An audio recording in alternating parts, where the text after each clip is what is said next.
Hi guys, welcome to another deck guide. Today I will explain the deck that BBG is using to reach rank 1 right now.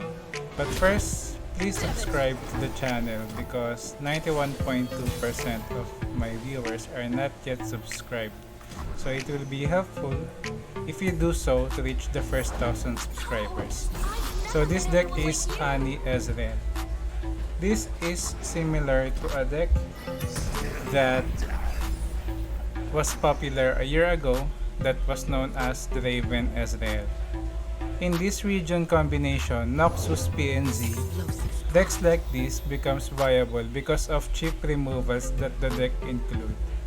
There's also an adoration before it is Caitlyn Ezreal.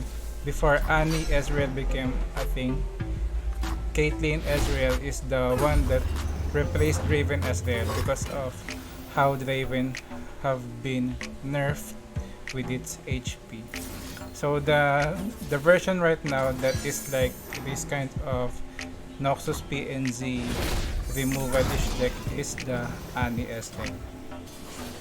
Okay, so again, this deck is very good because of a lot of cheap removals that the deck include.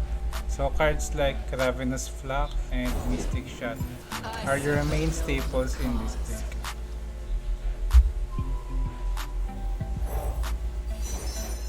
We also have a new removal in the form of Disintegrate. A lot of people are calling this the reverse Scorch Earth because of how the effect works. For our units, we have 6 stun cards known as the Arachnoid Sentry.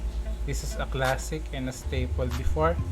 And we have a new unit, Spellslinger, which is the Spider-Man.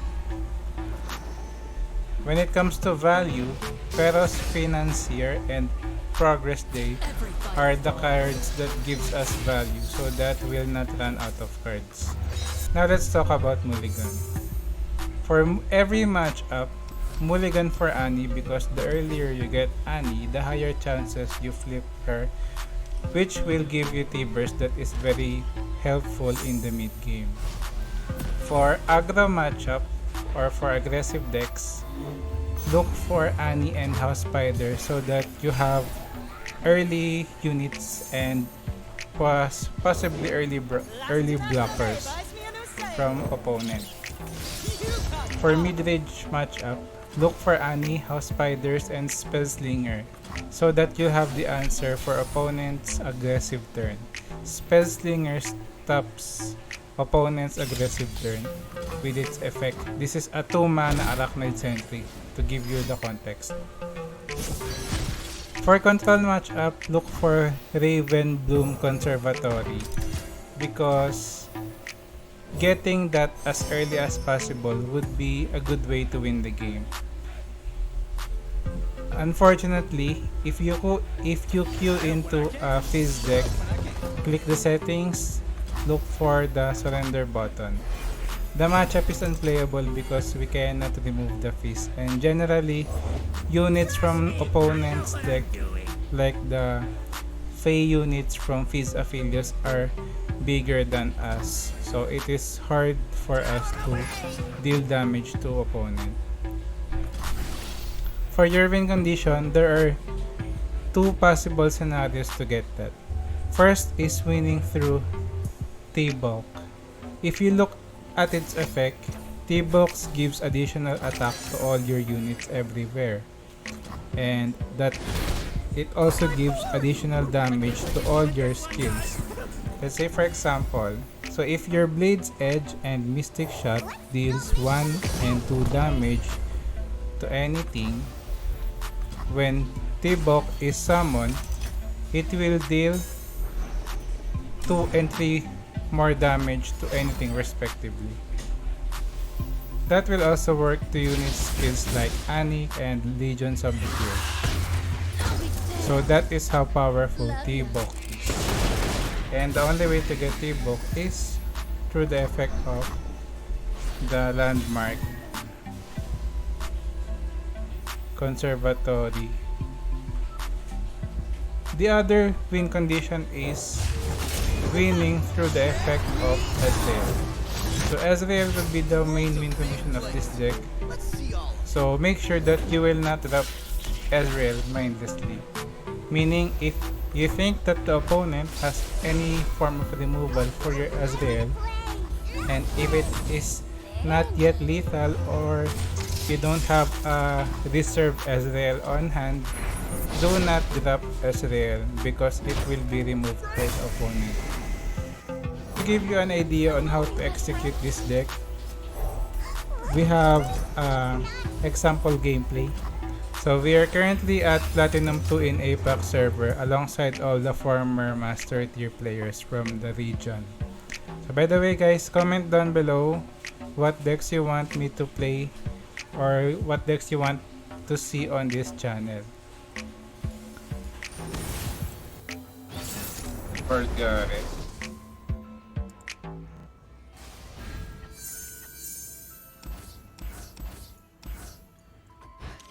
Board-based deck with a million attack and HP.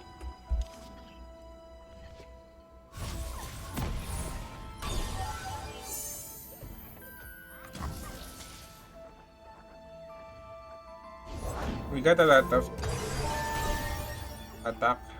We have a lot of stun on hand.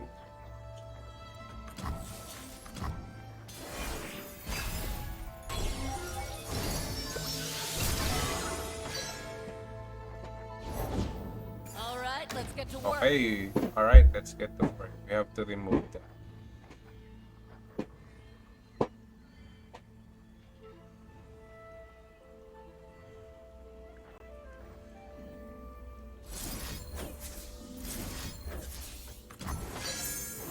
We have to remove that. That will be problematic in the future. That's a very good decision that we hold our Blade's Edge.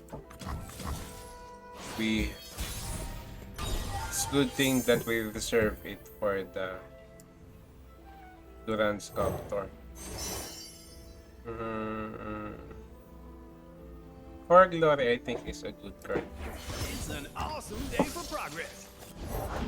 I sculpt Oh my what others God, only another dream one. of.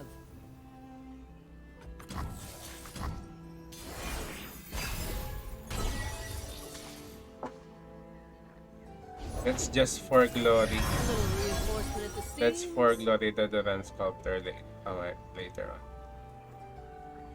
Can drop the Raven Blood.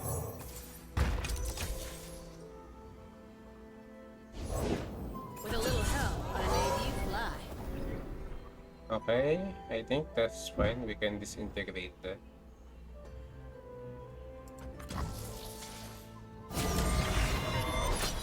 Needs a finishing touch.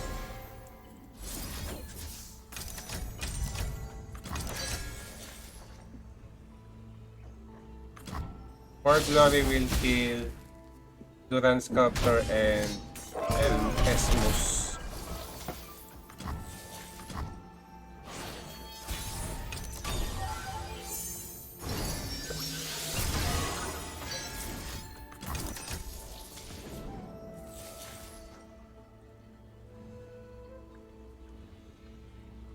This deck I think doesn't have removal for these cards. So we can freely remove the Esmus. Because for Garen, we have to trade the Terrafaria. A slight adjustment. Okay, For glory, stop with face this. me. You're mine. Let's try this. Okay.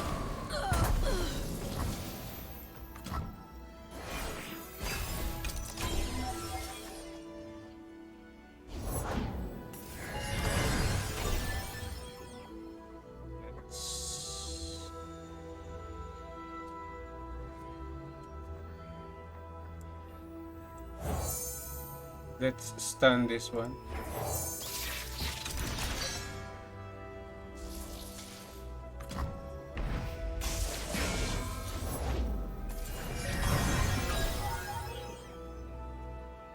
Let's stun the other one. Go on, Fang. Just like I taught you. Fang's turn. Okay, so now. Oh, I see. That's very good.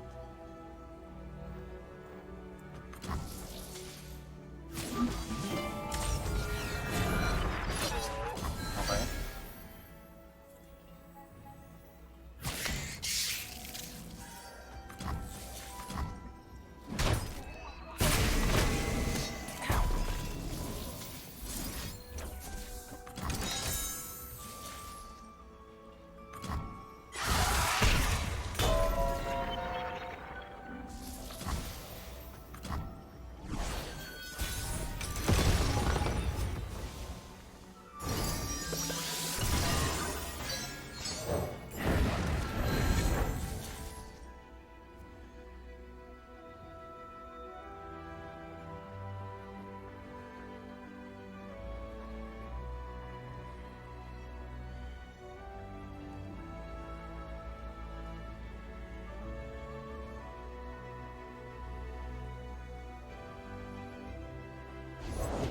Follow my lead.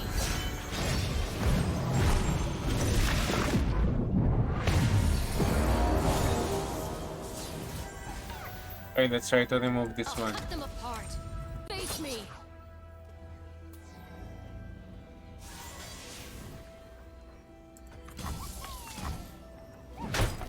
Remember me. We can static shock the Esmos if he will not open attack. If he does not open attack. Oh, 1-3.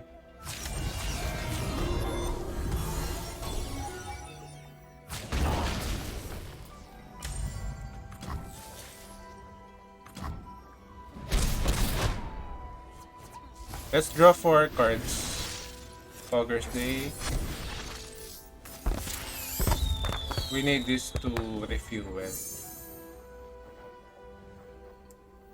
drop this. Honey and then Ravenous Block.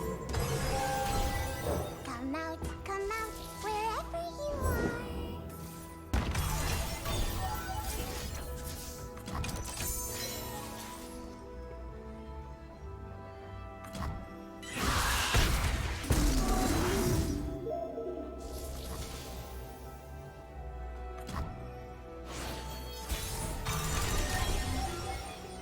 Ezreal. I'm so good, I surprised myself. The world's a big place. Let's see all of it. A mistake is the first step to improving. Okay. Let's attack with Sounds dangerous. I'm in. Hello?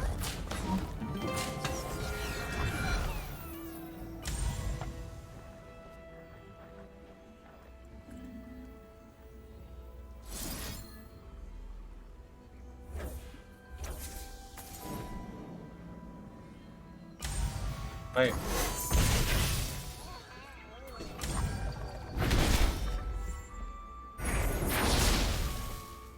One day.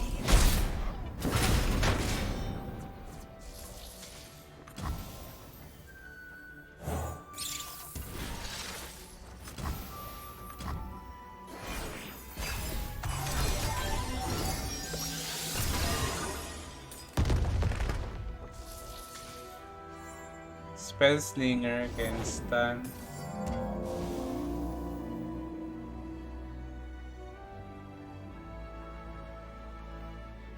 Let's drop the tie buff.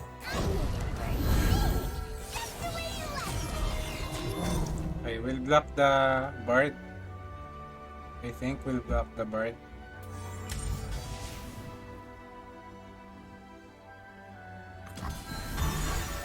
You're between me and glory. Okay.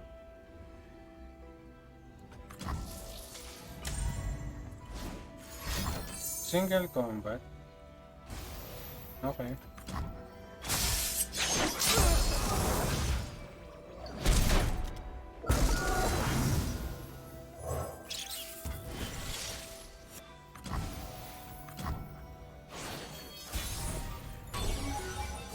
Okay, let's open.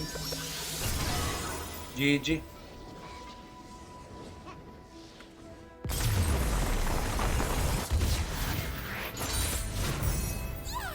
Let's go make some more friends.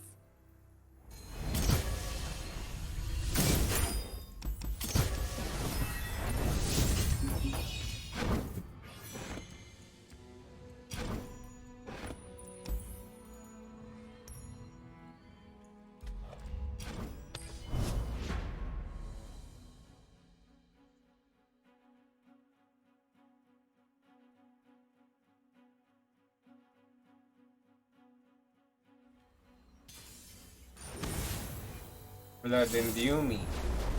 Scouts. Okay, if we play this correctly, we can easily kill this opponent. We need to look for Flock because that is one of our main removals in this deck. Okay. So no removal for He appeared out of nowhere. Misfortune yet. I mustn't stop. Just have to play this calmly and then pretend that we have removal. So for turn 2, I think I'll just pass or let's drop the House Spider or the Fetus Financier. Okay. Fogger's Day will be I help when I can. Shut the up when I best, can't. I think. So that we can draw our stun on the late Hello, game. best friend. Pass.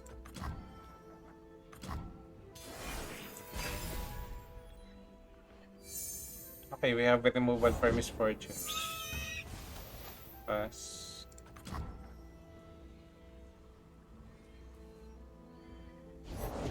You're covered. Okay. Can drop the House Spider.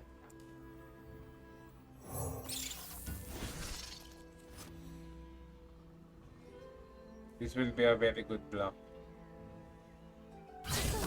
Okay. Okay. Block. Come on. Block. Down to 5.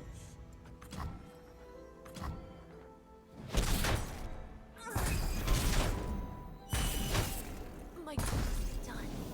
It looks like the opponent does not have the best cards on his hand, or he is just playing around the movement. Not really sure. Let's attack with Annie. Let's see if he lets this do damage.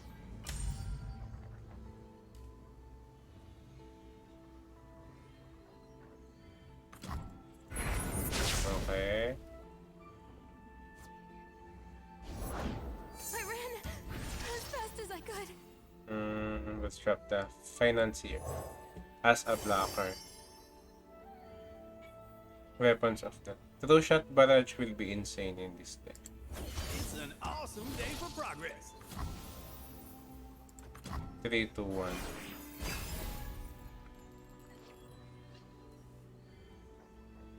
Okay, let's see.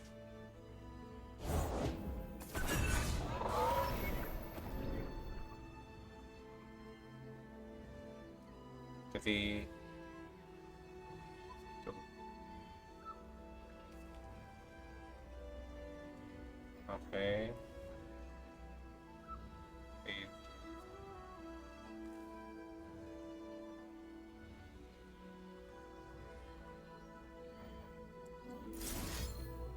Three, 2, 1.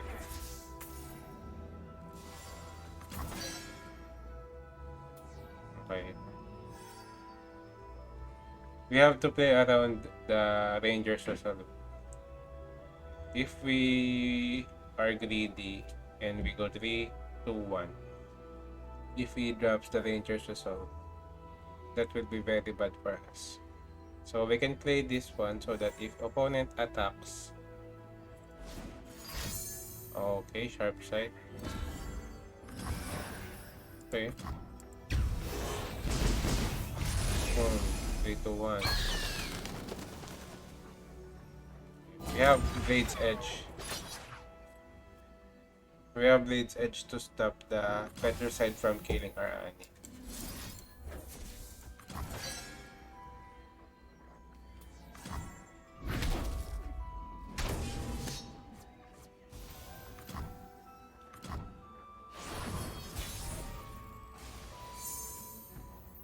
So we got the Ravenous Fluff. We can open with this one. Then Static Shock if he tries to block.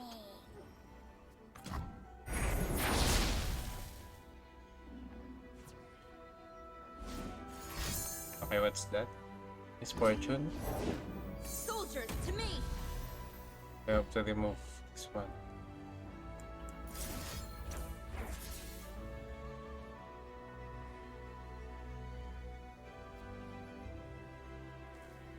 Other allies.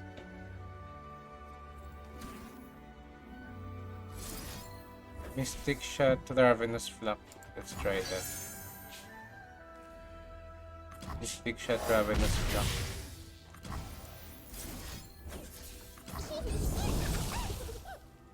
Right, so for next turn, I wanna play you can go T-Burst to remove 3 of his attackers. Next turn. Unlike wildly. Okay. So with T-Burst, we can remove 3 units if he decides to develop.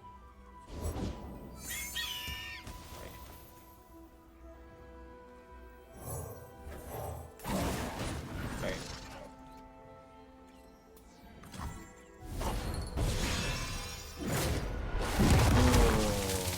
GG. Okay, GG.